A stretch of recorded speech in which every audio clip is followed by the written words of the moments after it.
En 1940, los alemanes entraban en Francia. Pero la primera pregunta que se impone es: ¿por qué? ¿Por qué Alemania ataca a Francia? Porque sí. Bueno, veamos. No exactamente. Francia le había declarado previamente la guerra. 8 meses atrás. Declaración de guerra de Francia e Inglaterra a Alemania por entrar en Polonia. Si amigos, guste o no, es así, la guerra no la declara Alemania. Pero la historia ya sabemos que lleva a sus ascuas la sardina del relato. Jejeje. Alemania había invadido a Polonia previamente, el día 1 de septiembre de 1939. Aunque hay muchas causas que se pueden llamar, si queremos, concomitantes, anteriores a esa invasión. Léase por ejemplo el Tratado de Versalles, con el que se daba fin a la guerra mundial anterior, la del 14. Ojito, en esos 8 meses antes del ataque de Alemania. Por tanto ya hay una guerra supuestamente, ya que ha sido declarada, ¿no? Pero es una guerra larvada, casi sin hostilidades, 8 meses. A la que en Francia se le suele llamar drôle de guerre.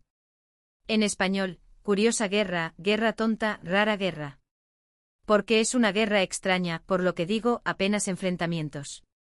Sí los hubo pero irrelevantes, 8 mesecitos del ala. Esos meses de la drôle de guerre son de septiembre a junio. En junio de 1940 por tanto entran los alemanes en Francia. Les duró el ejército francés solo 6 semanas.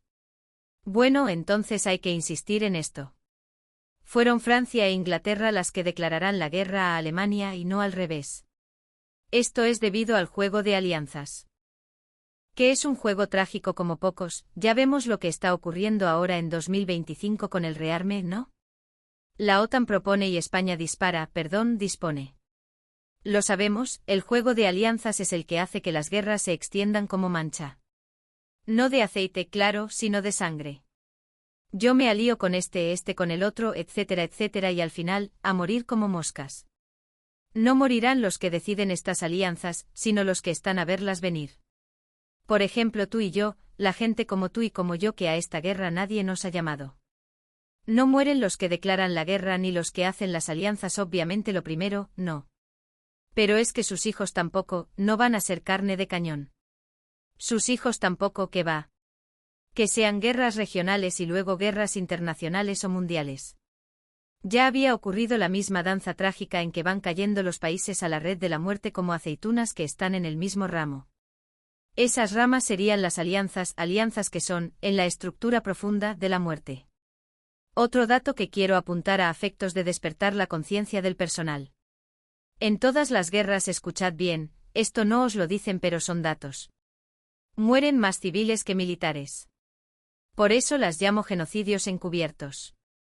La extraña guerra o en la curiosa guerra, la drôle de guerre, esa guerra larvada. Desde septiembre del 39, o sea, desde poco después del final de la Guerra Española, hasta junio del 40. Es como una espera.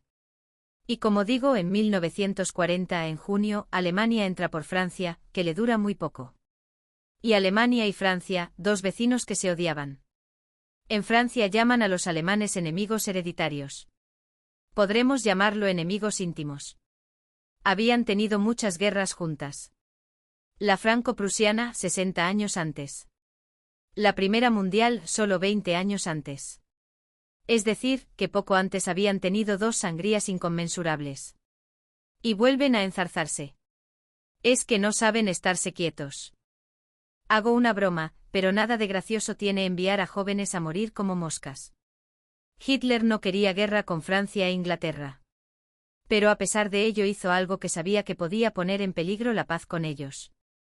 Como así fue y tomó la decisión de actuar, al entrar en Polonia. Era parte de lo que él llamaba el espacio vital de Alemania. Pues ya ves cuáles son las ironías de la historia. Ese espacio vital del Reich de 1000 años. El espacio y el tiempo se iban a redoblar. Pero el espacio no solo no lo amplió, sino que se redujo a la mitad. Alemania acabó partida en dos. Del 45 al 89, 44 añitos. Imaginaos las familias. La nieta a lo mejor o el cuñado, a un lado del muro. Y la abuela en la izquierda. No la podemos ver en 44 años. Recordemos que las dos Alemanias. E incluso Berlín fue reducido a la mitad por el muro. Y es que las armas solo ayudan a los señores de la guerra, amigos. No me salgáis guerreros. No me salgáis borregos. Yo lo que no entiendo es cómo. Igual que enseñan muy poco a que se mire antes de cruzar, etc. No se enseña a detestar las guerras. Es que no me entra en la cabeza. Quizás no les importa tanto de los ciudadanos como dicen. De acuerdo. Tras la rendición ante Alemania de Francia, en que en pocos días se dan millones de prisioneros franceses y millones de fugados franceses, impone Alemania que se firme tal rendición, en Versalles. ¿Os recuerda a algo? Sí, como no, profesor, nos recuerda al Tratado de Versalles que ponía fin a la guerra del 14 al 18, la Primera Guerra Mundial.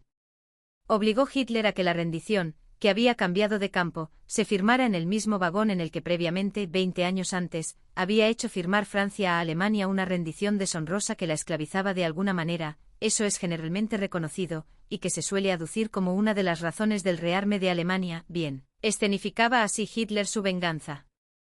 Imaginad cómo se debió venir arriba el pueblo alemán, claro.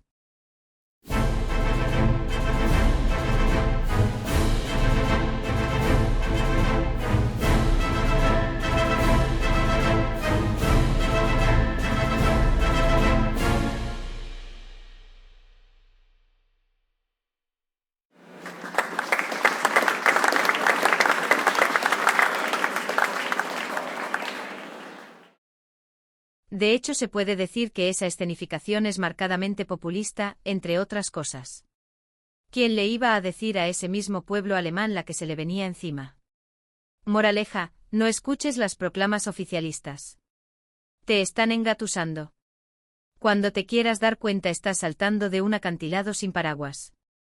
Los alemanes ocupan toda Francia. Pero la Francia del Sur firma un armisticio. Y forma un gobierno en manos de Pétain. Que os adelanto que a la postre será visto como traidor.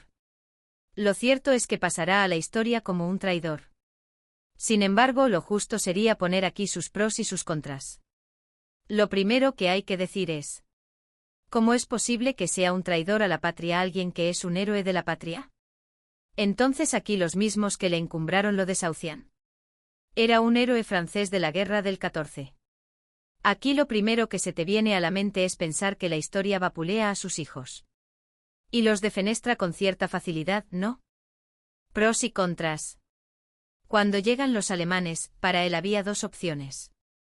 Plantar cara y conseguir muerte, destrucción, ciudades, etc., y derrota segura. O escoger la otra opción, someterse y volverse miserable. Por ejemplo, colaborando en las deportaciones de judíos, incluso de españoles exiliados de la guerra. Escogió la segunda. Podemos decir, un mal menor.